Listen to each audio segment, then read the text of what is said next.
धेरैजना पेसेन्टहरु चाहिँ मबाट आउँदाखेरि चाहिँ हेल्दी दाँतलाई चाहिँ राम्रो देखाउनको लागि काटेर खोल हाल्देऊ भनेर पनि आएको मैले पाएको छु। त्यो भएर मैले यो भिडियो चाहिँ कस्तो अवस्थामा चाहिँ हामीले खोल लगाउने र कस्तो अवस्थामा चाहिँ हाम्रो नेचुरल दाँतलाई नै एज इट इज छोड्ने अर्थात् भनौँ खोल नलाएर अरू कुनै उपचार गर्ने त्यो चाहिँ मैले हल्का रूपमा भन्ने छु।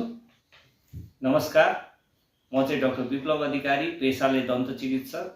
मुख तथा दन्त स्वास्थ्य सम्बन्धी जनचेतना जानकारी र उपचारका भिडियोहरू बनाउने क्रममा आज चाहिँ हामीले एउटा अगाडिको दाँत जसमा चाहिँ गिजा छोड्दै गएको छ, दाँत लामो पनि भएको छ, गिजाबाट एक्जुडेट भन्छ, पिप पनि निस्किरहेको छ र दाँत चाहिँ अलिकति क्रिटिकल्ली अनहेल्दी पनि भएको छ। दाँत मात्र अनहेल्दी छैन, गिजा पनि अनहेल्दी छ।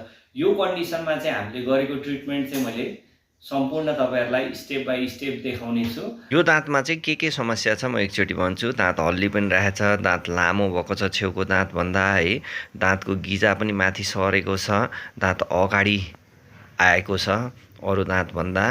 त्यसपछि यसरी गिजाबाट पिप पनि आइरहेछ जसलाई एक्जुडेट भन्छ। दुई दाँतको बीचमा ग्याप पनि भएको छ र हेर्दाखेरि नराम्रो पनि देखिएछ। पहिलो कुरा त दाँत लामो भइसकेको हुनाले लेभल मिलाइएको छ यसमा हैन। लेभल मिलाउँदाखेरि चाहिँ अब यो दाँत हल्ली पनि राखेको थियो र इन्डोपेरियो लिजन भएको हुनाले यसलाई हामीले रुट क्यानल पनि सुरु गर्यौं।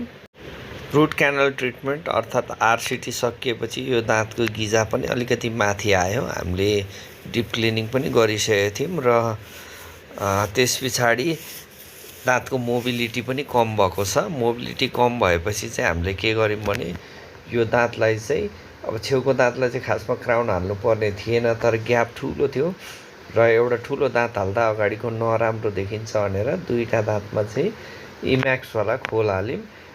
त्यति गरिसकेपछि चाहिँ यो दाँत यति राम्रो र हेल्दी पनि भयो। यो भिडियो देखाएर चाहिँ यही ट्रिटमेन्ट हुन्छ भन्न चाहिँ मिलेन, किनभने कतिपय अवस्थामा ट्रिटमेन्टहरु समय हेरेर, दाँतको अवस्था हेरेर, ओभरअल हेल्थ हेरेर चाहिँ ट्रिटमेन्ट मोडिफाई गर्नुपर्ने हुन्छ र हामीले कति धेरै स्टेपहरु इन बिट्विन गरेको चाहिँ सबै राखेको छैनौं। भनेको मतलब तपाईहरुलाई चाहिँ यो चाहिँ ट्रिटमेन्ट सिकाउनलाई गरिएको होइन। यो ट्रिटमेन्ट चाहिँ एउटा स्पेसिफिक दाँतलाई के गरियो भनेर हामीले देखाएको हो। सबै दाँतलाई यस्तै ट्रिटमेन्ट हुन्छ भन्ने चाहिँ कन्क्लुजन नलिदिनु होला। हामीले एकचोटि काटेर खोल लगाएर रुट क्यानल गर्दाखेरि चाहिँ राम्रो, त्यसपछि गिजाको हेल्थ पनि इम्प्रुभ गर्न सक्यौं। हामीले स्केलिङ पनि गरेको थियौं, डिप क्लिनिङहरु हैन। त्यति गर्दाखेरि चाहिँ यो दाँतको ओभरअल हेल्थ राम्रो भयो। उहाँको एज चाहिँ 60 इयर्स छेउछाउ थियो। उहाँलाई चाहिँ यो उपचार छिट्टै पनि चाहिएको थियो, उहाँलाई दाँत राम्रो पनि बनाउनु थियो। सिमिलर केसमा चाहिँ यदि त्यस्तै खालको दाँत भएको चाहिँ कोही यङ पेसेन्ट अथवा यङ मान्छे कोही आउनुहुन्छ भने चाहिँ हामीहरुसँग डिफरेन्ट ट्रिटमेन्ट अप्सन हुन्छ। ब्रेसेस लगाएर, जुन अर्थोडोन्टिक्स भन्छ, ब्रेसेस लगाएर चाहिँ दाँतलाई भित्र खान्ने इन्ट्रुजन गर्न सकिन्छ। गिजाको सर्जरीहरु गरेर, गिजा ट्रान्सप्लान्ट गरेर गिजालाई त्यहाँ बनाउन सकिन्छ। हड्डीले छोडेको छ भने बोन ग्राफ्टहरु गर्न सकिन्छ, जसले गर्दाखेरि चाहिँ दाँतको मोबिलिटीहरु घटाउन सकिन्छ। विभिन्न परिस्थिति समय अनुसार चाहिँ कुन चाहिँ उपचार तपाईहरुलाई सबभन्दा बेस्ट हुन्छ, सबै अप्सन एक्सप्लोर गरेर चाहिँ एउटा कन्क्रिट डिसिजनमा जानुपर्ने हुन्छ।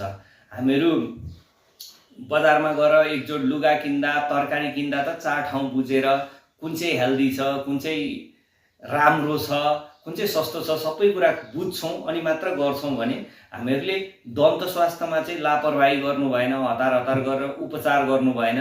हामीले चाहिँ आनन्दले बुझेर हाम्रो बिफोर र आफ्टर के हुन्छ, पहिली भन्दा अझ अनहेल्दी हुने हो कि दाँत, पहिली भन्दा अझ नराम्रो देखिने हो कि, त्यो चाहिँ हामीले थाहा पाउनु पर्छ र हामीलाई गरिने ट्रिटमेन्ट चाहिँ राम्रो होस् भन्नलाई फेरि पनि म भन्छु, धेरै जनासँग ओपिनियन लिएर अब सामान्य फिलिङ छ, स्केलिङ छ, तपाईको सामान्य खालका ट्रिटमेन्टहरु छ, धेरै जनासँग अप्सन लिनु पनि परेन। तर अब लाखौं लाख खर्चाउने, मल्टिपल दाँत निकाल्नु पर्ने, मल्टिपल इम्प्लान्ट गर्नुपर्ने, मल्टिपल दाँतहरुमा ठुलठुलो प्रब्लम भएको, धेरैवटा मुखको 32औं दाँत 28औं दाँतमा चाहिँ खोल हाल्नु पर्ने, त्यस्तो खालको ट्रिटमेन्टहरु छ भने दुई चार जनाको ओपिनियन लिने गर्नुभयो भने चाहिँ तपाईहरुले आफ्नो ओभरअल हेल्थ चाहिँ लाइफ लङ राम्रो बनाउन सक्नुहुन्छ।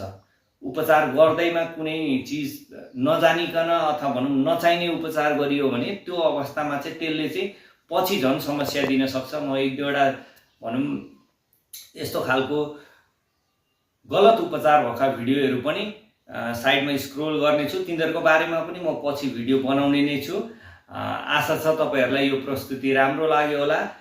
मुख तथा दन्त स्वास्थ्य क्षेत्रमा जनचेतना जानकारी बढाउने उद्देश्यले चाहिँ यो भिडियो सक्दो धेरैलाई सेयर गरिदिनु होला र तपाईँहरूको मुख तथा दन्त स्वास्थ्यमा के समस्या छ, के को बारेमा भिडियो बनाइदियोस् जस्तो लाग्छ तल कमेन्ट गर्न म अनुरोध गर्दछु र यस कमेन्टको हामी आधारमा पनि नयाँ भिडियोहरू ल्याउने छौँ।